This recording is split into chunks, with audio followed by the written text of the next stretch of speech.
This was a different study. This was a retrospective study of patients who received an allogeneic stem cell transplant for acute myeloid leukemia or for myelodysplastic syndrome at the University of Pennsylvania.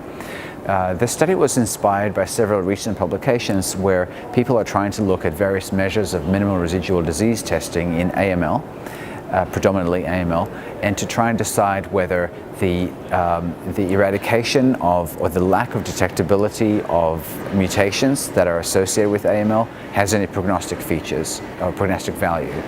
And so our study had a slightly different outlook in that we started off from patients who underwent an allo transplant. So all of our patients were transplant patients, and we asked the question sort of retrospectively as to if you had any residual AML associated or MDS associated mutations prior to transplant, did that predict for a poorer post-transplant outcome?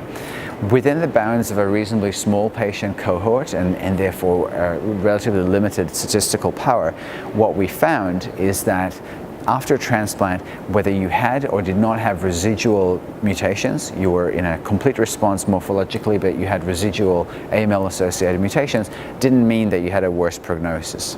And so if these results are corroborated, then what that might mean is that if you achieve a complete response, you don't need to achieve an MRD negative complete response prior to transplant in order to benefit from that transplant. So that was the aim of that small study.